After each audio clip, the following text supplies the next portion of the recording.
qanaqadir butkul boshqacha mavzuga, например, shama qilishi mumkin. O'zbek tilidagi qoidalari va rus tilidagi qoidalari taqqoslab bir-biriga solishtirib, ular biriga mos bo'lishini xohlaydi.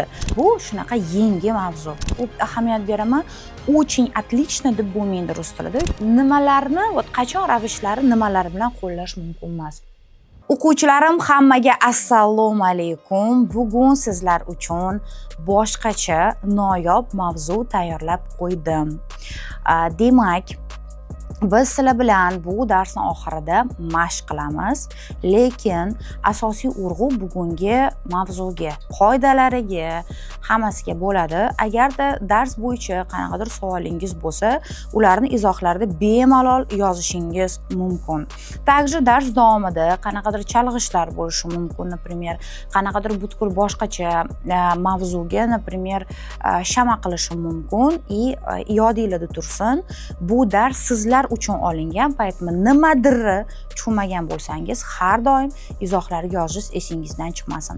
Также agar sizga dars yoqqan bo'lsa, like qo'yish esingizdan chiqmasin. Ko'proq o'quvchilar aynan shu mavzudan xabardor bo'lishi uchun. Demak, bugungi mavzuyimiz ravishlar, narечие. Ahamiyat beringlar, что bu yerda mana lar yozilgan, paytmi bu yerda ya bu ko'plik ma'nosida. Bu yerda men ye yozdim. Nimaga? Потому что bu yerda men bitta ravish ma'nosini anaqa qildim. Имела в виду. A вот ikkinchisida bu уже mana lar bor. То есть o'zi ye harfi, ya harfi o'zidan o'zi yozilmaydi. То есть xolasi ye, xolasi ya unaqa bo'lib ketmaydi. Demak, mavzuyimiz ravishlar. Agarda siz o'zbek tilida ravishlar nima ekanligidan xabaringiz bo'lmasa, bu naborot bizga yaxshiroq ham. Потому что ko'p holatlarda o'quvchilar o'zbek tilidagi qoidalari va rus tilidagi qoidalari taqqoslab bir-biriga solishtirib, ular biriga mos bo'lishini xohlaydi. Lekin bu eng katta xato. Rus tili bu rus tili, o'zbek tili bu o'zbek tili. O'zbek tilidagi tushunchalar rus tilida bo'lishi shart degani emas va rus tilidagi bor tushunchalar o'zbek tilida ko'plari yo'q. Поэтому taqqoslash kerak emas. Tushundinglar-da? Endi наречие bu o'zi nima? Это самостоятельная часть речи. Самостоятельная, то есть u mustaqil so'z turkumi. U boshqa so'zlarsiz ham bemalol ishlatiladi va nimadirni ifodalaydi. Shuning uchun samoстоятельная deb aytiladi. Ahamiyat beringlar, katta harfda неизменяемая deb yozdim. Неизменяемая degani o'zgarmaydigan va bu bizning darsimizning asosiy hozircha asosiy joyi hisoblanadi. Urg'u beradigan joyimiz to, что ravishlar ular o'zgarmaydigan so'z turkum. Вот, например, sifatlar, вот, например, chiroyli, xunuk deb aytishimizda, например, o'zgaradi. Ular o'zgaradigan so'z turkumlar. Например, красивый dedik, bu мужской rodda bo'ldi. Красивая dedik, bu женский rodda bo'ldi. Agarda siz bu sifatlar, красивый, красивая haqida, mavzular haqida xabaringiz bo'lmasa, boshqa YouTube kanallarda bu mavzuni qidirib ko'rishingiz mumkin. Потому что bu darslar bepul darslar va hozir bu dars ko'rayotgan o'quvchilari bilim sifatida, sohasida, darajasi haqida men hech qanaqa tushuncham yo'q. Поэтому bu shunaqa yangi mavzu. Хорошо?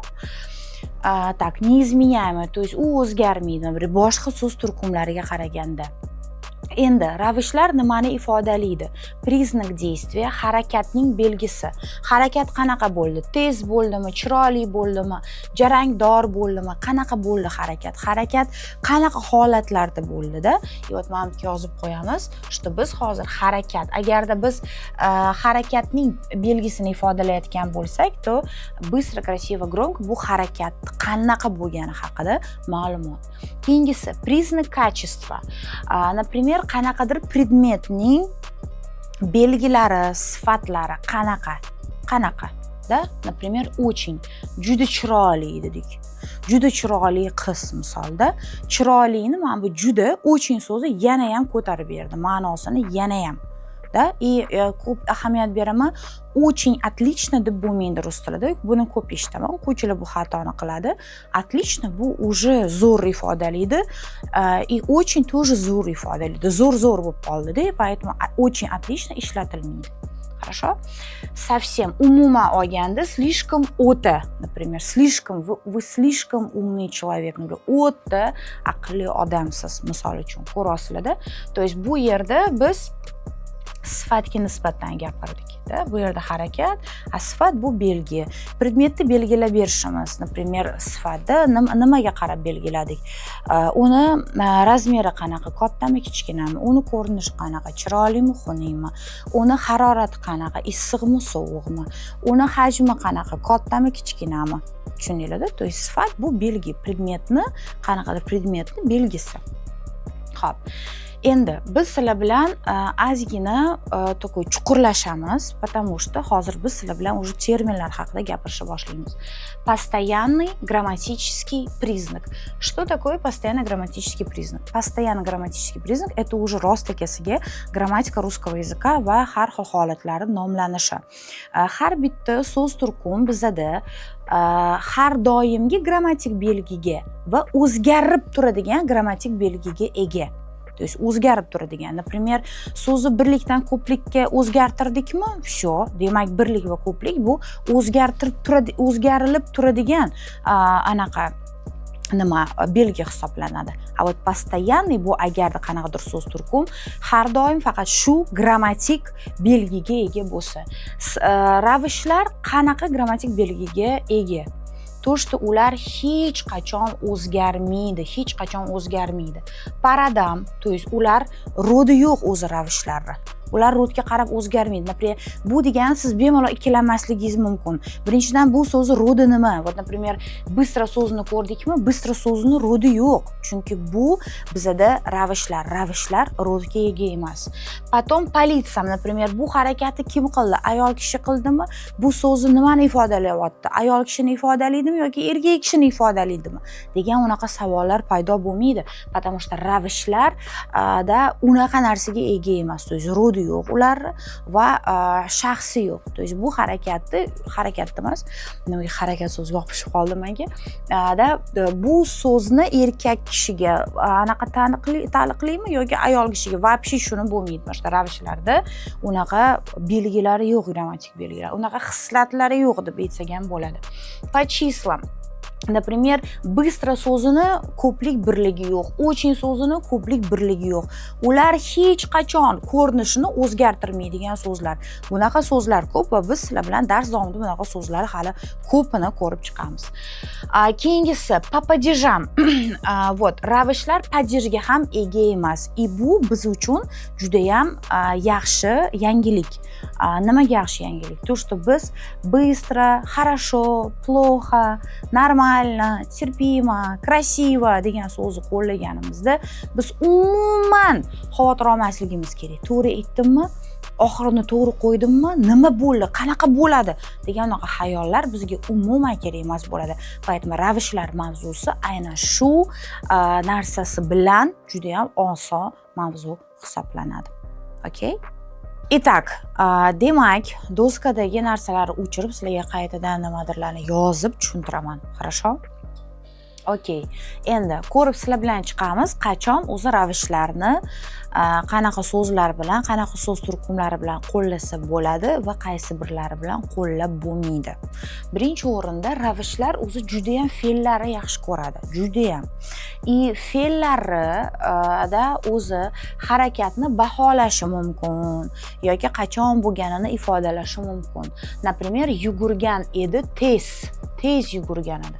Bu yerda qanaqa savol bo'ldi? Как degan savol bo'ldi mana bizda misolda. Yugurgan edi tez. Biz harakatni baholadik. Tez yugurgan yoki sekin yugurgan deb ham aytsak bo'ladi. Или aytganda kecha, вот вчера so'zi ham bizda ravish, и bu demak вчера so'zi bizda когда savoliga javob beradi. Demak, ravishlarni быстро, плохо, нормально, красиво, вчера, завтра degan so'zlari bemalol fe'llar bilan qo'llasak bo'ladi. Keyingisi ravishlar va sifatlar. da misol uchun mana o'ta chiroyli вот красивый so'zini очень degan da so'zimiz ma'nosini kuchayib berdi. O'ta dedik, o'ta, очень красиво, o'ta chiroyli, то есть ma'nosini kuchaytirib berdi, mana ma'nosi ko'tarildi. Или крайне важный, тоже o'ta muhim. O'ta muhim deb aytdik. Вот bizada bu yerda крайне degan so'zimiz ham bu bizada demak ravish ko'rasizlar, то есть оказывается da sifatlarni bizada anaqamizni kuchaytirib beradi ravishlarimiz. Keyingisi ravishlar va ravishlar тоже zo'r qo'llanishadi. Например, o'ta tez dedik. Или почти всегда, deyarli har doim. И bizada bu yerda быстро so'zi как degan savolga javob beradi.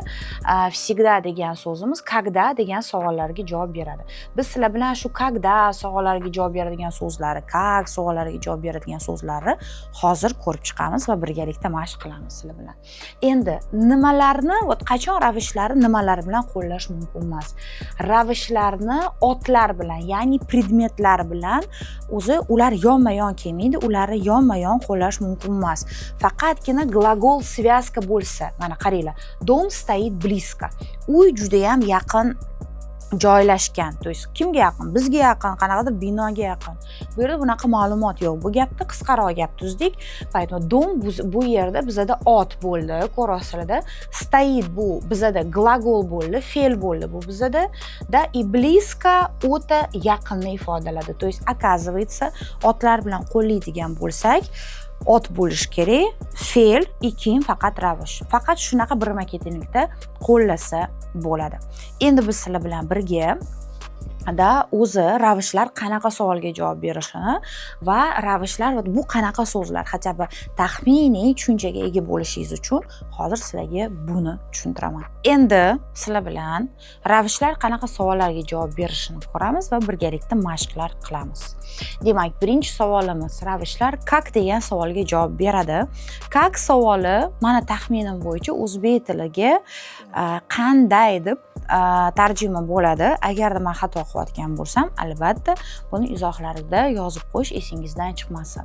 Demak, agarda как savolini beradigan bo'lsak, хорошо, плохо и нормально degan so'zlar qo'llanishi mumkin. Поэтому sizdan как dела degan savolni berishsa, siz нормально deb javob berishingiz kerak. Нормальный deb emas. Хорошо deb javob berishingiz kerak. Хороший deb emas. Ahamiyat bering bu narsaga. Keyingisi, также ravishlar когда degan savolga javob beradi. Bu yerda ravishlar vaqtga ko'rsatadi. Смотрите, vaqtni ifodalaydi. Например, сегодня, bugun. Или, например, вчера, kecha degani, позавчера, bir kundan oldin, da, позавчера, то есть kecha emasdi, undan oldingi kun. Или сейчас, например, hozir degani ko'rasizlar. То есть biz akasi bu ham bizda ravishlar ekan. Также где degan savolga javob beradi. Da, например, здесь, shu yerda, там, u yerda, внизу, pastda, слева, chap tarafda, справа, o'ng tarafda. Например, шкаф стоит слева. Налево demaymiz, слева deymiz. Потому что biz где degan savolga javob beryapmiz. Куда savoli, например, вниз, pastga, ga beradi-da. Ga beradi, mana ga beradi. Bu yerda da beryapti, to'g'rimi? Например, туда, u yerga, сюда, shu yerga, вперед, to'g'riga, olg'a deb ham tarjima bo'lishi mumkin. Или olg'a degan tarjima bo'lsa, уже ravishlarga kirmaydi. И назад, orqaga, misol uchun. Также откуда degan savollarga javob beradi. Оттуда, u yerdan, отсюда, shu yerdan, изнутри, ichidan, ichkaridan, и снизу, pastdan. Снизу доносятся какие-то голоса. Pastdan qanaqadir g'alati ovozlar kelyapti deb aytdik. Также зачем degan savolga javob berishi mumkin. Например, затем, shuning uchun или специально, ataylabdan. Также зачем degan savol berganimizda biz javobda чтобы ishlatishimiz mumkin. Чтобы degan so'zimiz uchun degan savolga uchun deb tarjima bo'ladi, lekin чтобы bizada bu yerda ravish hisoblanmaydi. Bu bizada bog'lovchi. bog'lovchi. Bog'lovchi degani demak, чтобы so'zi o'rtasida yozilsa, undan oldingi so'zda anaqa vergul bo'lish kerak. Чтобы bor joyda undan oldin mana bunaqa qilib vergul bo'ladi. Tushundinglar-da? Потому что bu bizada bog'lovchi. Дальше. Почему? Nimaga deb savol javob beradigan bo'lsak, потому что, chunki deb aytolmas. Ko'p holatda ahamiyat beraman. O'quvchilar потому что degan so'zni o'rniga почему degan so'zni aytishadi. Ko'rasizlarmi? Ahamiyat beringlar. Bu yerda hech qayerda v, na, pod, hech qanaqa unaqa preдлогlar ishlatilgani yo'q. Nimaga? Chunki preдлогlar faqatgina rodi bor so'zlar bilan qo'llaniladi. Ravishlar bilan ular qo'llanmaydi. Tushundinglarmi?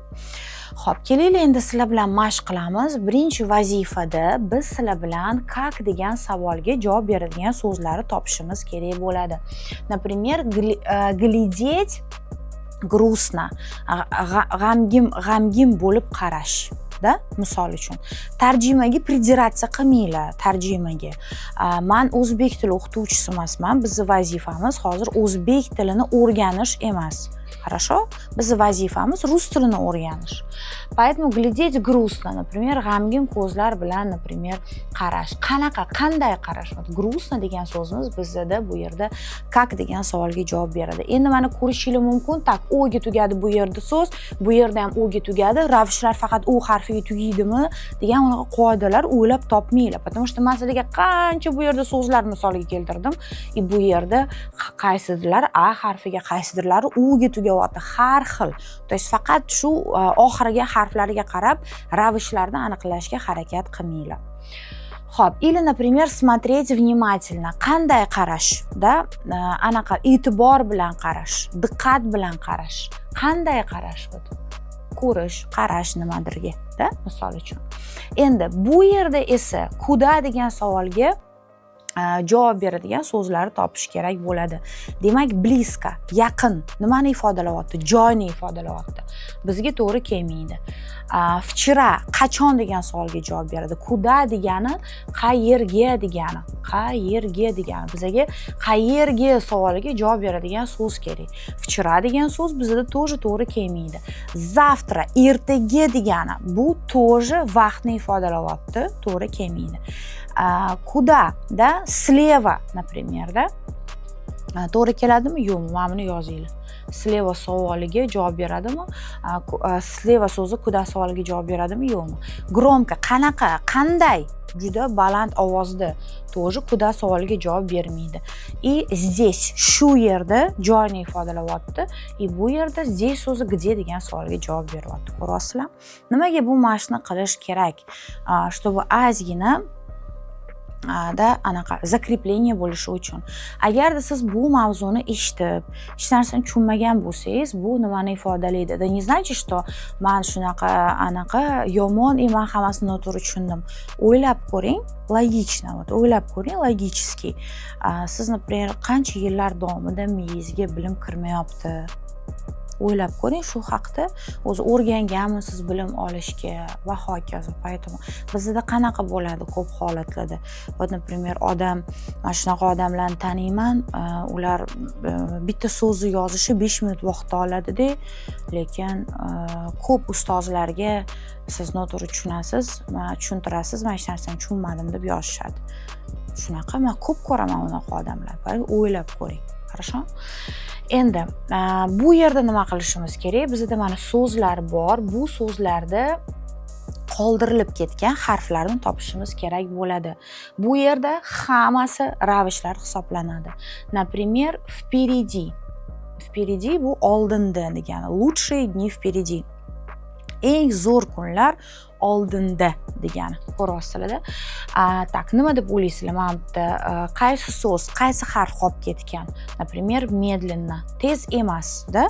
Sekinlik bilan, da? Или, например, bu yerda вот bitta harf qoldirilgan, и здесь qolgan. Bu qaysi harf qoldirilgan deb o'ylaysiz? Здесь. Shu yerda deganida где degan savolga javob beryapti. Или bu yerda qanaqa so'z yozilgan bu yerda topinglarchi? Qanaqa harf qo'yish kerak bu yerga? Правильно, v qo'yamiz. Завтра deb yozamiz, lekin v ni f talaffuz qildim. Завтра. ko'p holatlarda v harfi f tovushini beradi.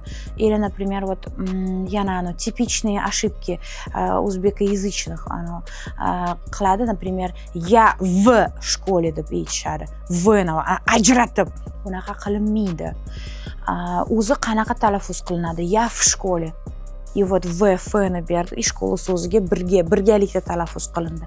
Bunga ahamiyat beringlar. Bu yerda qanaqa harf qoldirilgan deb o'ylaysiz? Bu yerda y harfi qoldirilgan. Teper, endi degan so'z. Iloji boricha qo'limdan kelguncha sizlarga qanaqadir yengilliklar anaqa qilishga harakat qildim berishga darsimizda.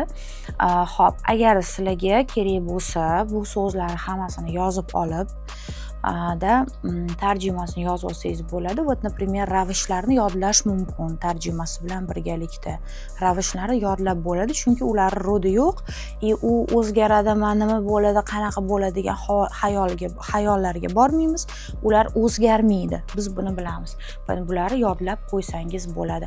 Lekin gapirganingizda iloji boricha shunaqa so'zlar esingizga qolishini xohlasangiz, gapirganingizda miyangizni charxlash xohlasangiz, ko'proq matnlar bilan ishlash kerakligi yodingizda tursin, esingizdan chiqmasin. Xayr.